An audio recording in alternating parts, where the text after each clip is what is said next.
आप देख रहे हैं बीबी लाइव और मैं हूं आपके साथ वंशिका सिंह। बात कर लेते हैं ईरान और इजराइल के युद्ध के अपडेट को लेकर। इस समय दुनिया में कई मोर्चों पर युद्ध लड़े जा रहे हैं। इस बीच ईरान ने आधी रात को इजराइल पर मिसाइल और ड्रोन अटैक किए हैं। इजराइल में आधी रात को ईरान की ओर से किए गए हमले से वैश्विक तनाव जो है वो चरम पर पहुंच गया है। ईरान ने इजराइल पर 300 से ज्यादा अलग अलग तरह के ड्रोन हमले किए हैं। इनमें किलर ड्रोन से लेकर बैलिस्टिक मिसाइल और क्रूज मिसाइलें शामिल हैं। जेरूसलम सहित इजराइल के कई शहरों में धमाकों और सायरन की आवाज सुनी जा रही है। पूरे देश की किलाबंदी कर दी गई है। इजरायली सेना ने एयर डिफेंस सिस्टम को एक्टिवेट कर दिया है। सेना को हाई अलर्ट कर दिया गया है। कहा जा रहा है कि ईरान अगले कुछ घंटों में इजराइल पर और ज्यादा मिसाइल अटैक कर सकता है।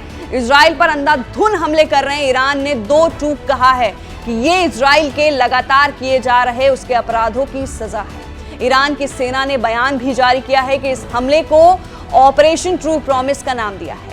इजरायली सेना आईडीएफ के प्रवक्ता रियर एडमिरल डेनियल हगारी का कहना है कि ईरान ने इजराइल पर सीधे हमले शुरू किए हैं। ईरान के किलर ड्रोन्स पर हम नजर रखे हुए हैं।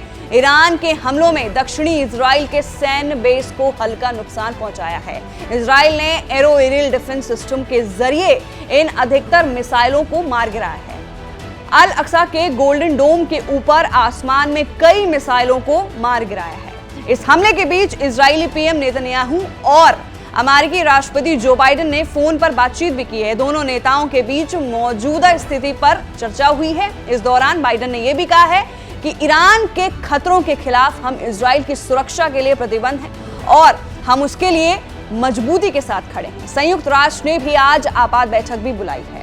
इन हमलों पर इजरायली पीएम बेंजामिन नेतन्याहू ने कहा है कि हमने देश के डिफेंस सिस्टम को काम पर लगा दिया है। हम किसी भी तरह की स्थिति से निपटने के लिए तैयार हैं। हमारा राष्ट्र बहुत मजबूत है, आईडीएफ बहुत मजबूत है और सबसे जरूरी हमारे लोग बहुत मजबूत हैं। ये संकट की घड़ी में हमारा साथ देने वाले अमेरिका, ब्रिटेन और फ्रांस सहित सभी देशों की सराहना करते हैं। ईरान के इस हमले से इजराइल तिलमिला गया है। दरअसल ईरान के विदेश मंत्री का कहना है कि ईरान किसी भी तरह के सैन्य आक्रमण से अपनी सुरक्षा के लिए कोई भी कदम उठाने से हिचकेगा नहीं। इजरायली डिफेंस फोर्सेस यानी आईडीएफ ने भी कहा है कि जहां भी जरूरत होगी वहां उन हमलों को मुस्तैदी से रोका जा रहा है। इस संबंध में इजराइल में वॉर कैबिनेट की बैठक भी बुलाई गई है। तस्वीरें वायरल हो रही हैं, एक बार तस्वीरें देखिए। तो फिलहाल के लिए ईरान और इजराइल युद्ध को लेकर ये सबसे बड़ा अपडेट था।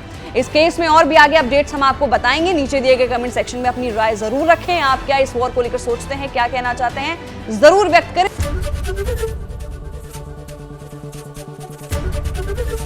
एबीपी गंगा, खबर आपकी, जुबान आपकी।